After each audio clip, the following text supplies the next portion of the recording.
السلام علیکم. اور آج کا ہمارا لیکچر ریلیٹ کرتا ہے پاکستان افیئرس کے سیکنڈ پارٹ سے، جو پوسٹ انڈیپینڈنس ایونٹس ہوں گے. اور اس میں ہم تمام وہ پوسٹ انڈیپینڈنس ایونٹس دیکھیں گے جو پاکستان کے تاریخ میں، ہسٹری میں رہے، اور ہم ان کو آج ڈسکس کریں گے انشاءاللہ. جب پاکستان بن رہا تھا تو اس ملک میں کارونگ کرنی تھی نا دو کنٹریز کی. اس کے لیے ریڈ کلف کمیشن بنایا گیا. ریڈ کلف کمیشن نے دو پروونسز کو برٹش انڈیا کے، پنجاب اور بنگال، ریلیجیس لائنز پر ڈیوائیڈ کیا. اب ریلیجیس لائنز پر ڈیوائیڈ کیا، مگر انہوں نے لارڈ ماؤنٹ بیٹن کے کہنے پہ ریڈ کلف نے انڈیا کو فیور کیا، جس کی اگزامپل ہے کہ گرداسپور کا ان کو دے دینا، جہاں پہ مطلب 4 میں سے 3 اس میں تحصیلوں میں مسلم میجورٹی تھی، اور فیروز پور کا دے دینا جو بھی مسلم میجورٹی تھی. اور یہ اس لیے دیے گئے تھے تاکہ کشمیر کا روٹ مل جائے اور فیروز پور میں ہیڈ ورکس مل جائیں.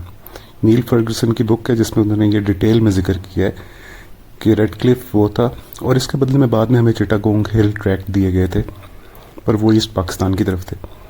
اور ارلی ڈیولپمنٹس ہماری کیا ہوئی پاکستان بننے کے. 11 اگست 1947 کی کانسٹیٹیوئنٹ اسمبلی میں قائد اعظم کی اسپیچ بڑی مشہور ہے، جس میں انہوں نے کہا تھا، you are free to go to your places of worship, state has nothing to do with it. Urdu کو ڈکلیئر کیا گیا سول نیشنل لینگویج. اس وجہ سے لینگویج موومنٹ آئی.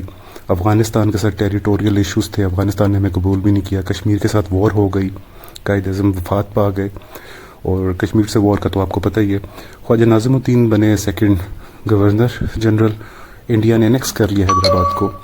لیاقت علی خان نے 1949 میں آبجیکٹو ریزولوشن دی جس میں اسلام کو مقصد بنا دیا گیا. تو اس کے بعد لیاقت نہرو پیکٹ ہوا تھا، جس کے تحت جو ہمارے لوگ رہ گئے تھے ادھر، جن انڈین ادھر رہ گئے تھے، وہ واپس آئے تھے. اب یہ 7 پرائم منسٹر تھے ہمارے، اور اس میں لیاقت علی خان، اب ٹائم دیکھیں گے، واحد ہیں جنہوں نے 4 سال پورے کیے. خواجہ ناظم الدین آئے، یہ 2 سال پورے نہیں کر سکے. محمد علی بوگرا آئے، انہوں نے خیر 2 سال پورے کر لیے. اس کے بعد جب چودھری محمد علی آئے، پھر انہوں نے کیا کہتے ہیں 1 سال مشکل سے 13 مہینے پورے کیے. حسین شہید سہروردی آئے، انہوں نے بھی مشکل سے 1 سال پورا کیا. آئی چندری گڑھ نے تو 2 مہینے بھی پورے نہیں کیے. تو یہ ہمارے سکسیشن میں 7 پرائم منسٹر شروع میں گئے. فیروز خان نون صاحب آئے، اور ان کا بھی مطلب 10 مہینے میں. تو یہ 7 ہمارے وزیر اعظم بہت جلدی سے گئے. اب اس کے بعد ایک 1 یونٹ فارمیشن کی گئی، جس میں ایسٹ پاکستان کی طرف ویسٹ پاکستان کو بھی ایک پروونس بنا دیا گیا. ویسٹ پاکستان پروونس بن گیا. کانسٹیٹیوئنٹ اسمبلی 1954 میں ڈیزولو کی گئی. مولوی تمیز الدین کیس اس معاملے میں بڑا اہم ہے، جس میں نظریہ ضرورت باہر آیا. سیکنڈ کانسٹیٹیوئنٹ اسمبلی بنی، پھر اس نے کانسٹیٹیوشن دے دیا 56 کا، وہ چلا کوئی 1.5 سال. اس کے بعد اکتوبر 58 میں مارشل لاء آ گیا. یہ ایبڈو ایک قائم کیا گیا تھا، جس کے تحت مطلب کافی پولیٹیشینز جو تھے ان کو ڈسکوالیفائی کیا گیا تھا. اس کی بیس بنا کے ایوب خان نے یہ اسپیسیفک لے کے آئے تھے، اور بیسک ڈیموکریسی کا سسٹم لے کے آیا ایوب خان، جو کہ لوکل باڈیز میں تھا. پھر 1962 کا کانسٹیٹیوشن آیا، جس میں presidential form of government Ayub Khan نے انٹروڈیوس کرا دی. یہ ٹیلر میڈ کانسٹیٹیوشن تھا ایوب خان کے لیے 1962 کا، اس کو سپورٹ کرنے کے لیے کہ ایوب خان جو چاہے جیسے چاہے اس کے حق میں بنانے کے لیے اس میں دیا گیا تھا. اور بیسک ڈیموکریسیز کا سسٹم خیر ایوب خان نے کافی چلایا. اور پھر ہم نے pro U S bloc, anti Soviet bloc use کیا، جوائن کر لیا تھا اب ایکٹیولی. سینٹو ٹریٹی ہوئی، سینٹرل ٹریٹی آرگنائزیشن 1955 میں. South East Asian Treaty Organisation, SEATO CENTO ان کو کہا جاتا تھا، سیٹو 62 میں ہوئی. یہ سب سوویٹ کے خلاف ہی تھی. انڈس واٹر ٹریٹی ہوئی، جس کی وجہ سے جس سے پانی کے مسئلے حل کیے ہم نے انڈیا کے ساتھ. پریزیڈینشیل الیکشن ہوئے 1965 کے، ریگنگ کر کے فاطمہ جناح کو ہرایا گیا. 65 کی وار ہوئی. تاشکنڈ ڈکلریشن میں بعد میں ہماری ووٹس اس میں ہوئی.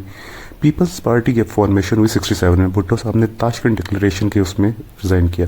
مجیب کے 6 پوائنٹس آ گئے، جو کہ آپ کو پتہ ہے کہ کافی ڈفرینٹ تھے. اگرتلا کانسپریسی کیس میں یہ تھا کہ اگرتلا میں ایوب خان کو انہوں نے کڈنیپ کرنا تھا.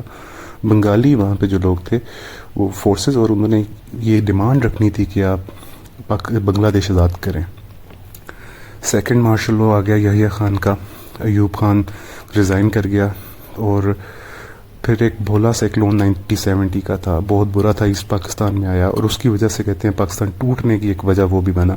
جنرل الیکشنز آئے 1970 کے، جس میں عوامی لیگ نے سویپ کر لیا ایسٹ پاکستان میں. پی پی پی ویسٹ پاکستان میں as a major party emerge ہوئی، اور جب ان کے معاملات طے نہ ہوئے تو مارچ میں مجیب نے ڈکلیئر کر دی انڈیپینڈنس، اور پاکستان کی آرمی نے آپریشن سرچ لائٹ سٹارٹ کیا.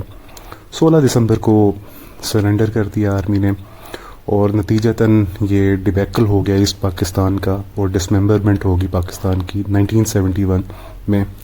نیکسٹ انشاءاللہ ہم